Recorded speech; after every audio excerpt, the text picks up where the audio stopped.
What is going on, Lego Maniacs? It's Ty, the Lego guy here, and today we're taking a look at the TIE Striker. Came out of Rogue One. It's actually a very unique model. We're going to get into its positives and its negatives, but just to get the facts out of the way, it's set 75154. It had 543 pieces, 4 minifigs, retailed for $70 US, and it came out in 2016. Now nowadays this set's going for 91 new and 70 used. And I'm not sure I quite agree with that because I've seen it go for more, but apparently that's what Brickset, that's the facts they give us anyways. But anyways, this set's actually very interesting, as we were saying. We're gonna get into it, even compare it against actual movie picks just to see how accurate it is. But enough talk, let's get right into it.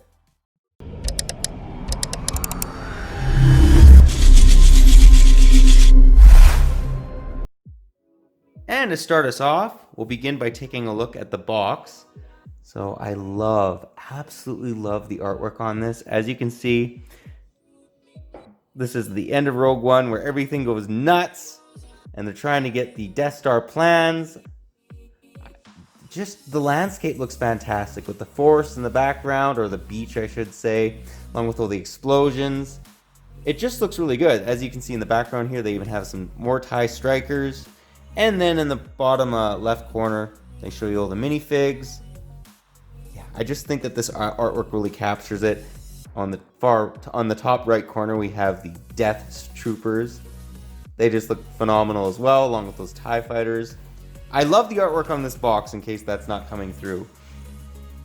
On the side here, it just shows the TIE Striker again, and then on the back, shows some of the features, along with these guys continuing to duke it out. But yeah, all in all, very nice looking artwork. What's interesting too is it says download the Force Builder app. So that's actually kind of interesting that they were doing that back in 2016. Then on the side of the box, again, it just shows the TIE Striker. On the top of the box, it shows the figs again. And then on the bottom, literally it shows nothing. But yeah, very cool looking box. I love the artwork. I don't generally make a box the thumbnail, but I really thought about it with this one. I didn't do it just because it is not what I do, but that is an awesome looking box, great looking artwork. And now we've come to the actual TIE Striker set. So to begin, let's give you guys a 360 view of them. It's actually quite long. Like for you guys that like to get you want the dimensions on things, this set's definitely, it's probably close to 1.5 feet long and about 6 inches, well no, actually that's a lie, 8 inches wide. So it's nothing to scoff at. I was actually very surprised at how big it was. The first thing you'll notice is just this front cockpit. Very nice looking, very TIE Fighter-esque looking. They all kind of share that same look. Obviously it's a TIE Fighter. And you'll notice that they have some spring-loaded shooters on the bottom. They work like any spring-loaded shooter does. But how you kind of access the cockpit, since we're here, both the window and the top hatch open up to reveal the TIE pilot. Now he doesn't have any controls in here or anything, but they do use a battle droid torso kind of as controls, and I think it works. I do actually think that Lego's done a good job with that. I would have preferred some little control panels and whatnot in here, but at least they do give you that, so to make it somewhat realistic. And literally it just closes up like so. One thing I want to mention, these stickers were a nightmare. They look good once they're all applied, but these are all literally stickers. This is a printed piece, and while we're up here, actually, let's just show off what's in here. So you have a nice little area to keep a blaster, set of binoculars, and a walkie-talkie. But what's really interesting about this walkie-talkie is this is actually a sticker piece. So it is unique on Lego's part. Like, it's a unique print, I guess, but it's not a print, it's a sticker. However, because they gave us a unique print or sticker, they had to give us a sticker, if that makes any sense. Like, they could have just thrown on a normal control panel piece that we got in a 1x2 and called her a day, but they went out and gave us something unique, which I can appreciate. I just hate stickers is basically what I'm saying. So I wasn't a big fan of that, but I was a fan of the fact that it was a unique print on a sticker. That's how you have to say it. On the back here, we have some nice engines, and or one engine, I should say, and it captures it. It might have been cool if they put like maybe a blue stud or a blue 2x2 circular piece on the back of this, just to kind of make it look more like an engine, but it still looks not bad. And then this is sort of the underbelly. Just show that off to you guys. Now, this was the feature that I really appreciated about this set. Let's say you want to lift the wings. Well, how do you do that? Well, what you do, see these little Technic toggles? Just lift it. And it's in place now. Like, it's not going anywhere. You can even shake it around. It's not moving. So absolutely fantastic. It is all Technic inside of here, so you really got to make sure that you build it up right, or else it will not work. But if you actually build it right, it works pretty well. The other thing I wanted to mention is just the wings, centering on these a little bit more, give you guys a little bit more detail. These are sticker pieces as well. These weren't as much of a nightmare sticking on. Again, this was probably the worst one though. Like, I don't know, I just found that one difficult to place. But all in all, I think they look pretty good after the pain and struggles of sticking them on correctly, especially if you're slightly OCD. Anyways, that's the set itself. Let's now take a look at the minifigs. Here we have the first two minifigs. So on the far right, we have the TIE Pilot, and on the far left, the main reason why anyone buys this set, we have the Imperial Ground Crew. That is the most lackluster name. Again, I cannot get over that they just called him that. Didn't give him any like special name or whatnot. Let's say, I don't know, even like, I don't know, anything would have been better than that. Like, let me know what your guys' thoughts are on it. I think that's a very lackluster name, but I will say that it's actually a very cool looking minifig. Love the detail. I believe that this was the same outfit that Jyn Erso kind of commandeered and pretended that she was Imperial personnel. So nice looking. The Imperial TIE Pilot, always love them. And of course, he has your favorite face, being the angry clone face, which has recently been changed. It's fantastic. And then this guy, he actually doesn't have an angry clone face. They gave him kind of more like just a solemn Imperial looking face with his headset. I do quite like that. And I actually wish the TIE Pilot maybe had the same head instead of the angry clone face. Anyways, those are the first two minifigs. Let's now take a look at the final two.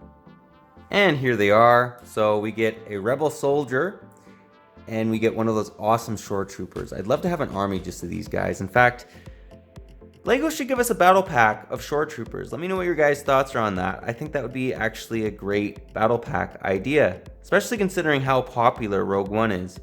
So on the back here, let me just show off the Rebel soldier's normal face. He kind of has like a smirk. Nice looking helmet too. Like, it kind of looks like the Endor helmet, but it's in beige instead of green. So I did appreciate that. Flip him around, and then the front you have, you know, the angry rebel face. So he's obviously going to battle. Nice thing about him too is he has nice leg printing, nice torso printing, along with the shore trooper, who probably is my favorite minifig out of this set. Love his torso printing, leg printing. Again, he is rocking the angry clone face as well. But besides that, awesome looking fig. I absolutely love the unique mold for his helmet. I think it looks really good. But all in all, not bad looking minifigs. I do wish that they maybe gave us a named character in this set, but if you're an army builder, this set's fantastic because most of these figs you can have multiples of. Anyways, those are the figures. What we're going to do now is take a look at the movie pics just to see how accurate this set really is. And for the actual picture comparison, I thought we'd take a look at an encyclopedia. I love it when they have stuff like this on the web. I just think it's fantastic. It gives us a little bit more info on it. You guys can pause the video if you want to check out the stats on the actual ship or whatever it is we're reviewing. So as you can see, it says TIE Striker. What I find interesting about this encyclopedia though is it points out that there's extra space in the actual cabin, and you could actually fit in a gunner station. So what's really cool about that is this could actually fit two TIE pilots, or one TIE pilot and one TIE gunner. That's pretty cool. They didn't need to incorporate that in the Lego set, but I just thought I'd mention it. The other thing too is the windshield does look a little bit smaller in the actual Star Wars model as opposed to the Lego set. I think the Lego set, the windshield's a little bit bigger than it needs to be. That's a small complaint. All in all, I think that this ship knocks it out of the park. Not a lot of complaints. I also think that it is almost perfect to minifig scale. Anyways, those are the picks that I thought we could take a look at. Let's now get into the end of the review and get my final thoughts. Well guys, that was my review. Do hope you enjoyed it. Honestly, this model, I think that it looked really accurate to the actual movie picks. I love the features. I was very surprised how well those, the wing feature where it lifts it and lowers, the actual wing, it works perfect and it's actually really strong once it's in place. Like for instance, well, that twisted it, but like, let me just actually, pretty sure it won't. If it's locked in, yeah, I mean, that's crazy. It works great, features awesome. Yeah, all in all, the minifigs, like that's maybe one area where they could have maybe, it's not bad. I mean, you get a shore trooper, a TIE pilot, a rebel soldier, and a Imperial crew member. I thought that name was just so lackluster, but it wasn't bad. I mean, it would have been cool if they kind of gave us a named character along with this set, but even as is, it's good. I mean, this is probably a good set for army building as well. But let me know what you guys think about this set, if you like it, if you don't, any areas you think they could maybe improve on the model. I just think all in all, it's a really solid set, and for 70 US, what it retailed for back in the day, you can't go wrong. But yeah, that's all I got for you today. But if you like this video, leave it a thumbs up. If you're new to the channel, definitely consider subscribing and click that bell so you're notified for any future Lego Star Wars reviews, comparisons, whatever else we do on the channel, Star Wars. We basically do something Star Wars related every Tuesday. And yeah, reviews are one of my favorite things, especially when you're, doing an awesome set like this. But yeah, that's all I got for you again. But thanks again for watching, and I'll catch you on the next one.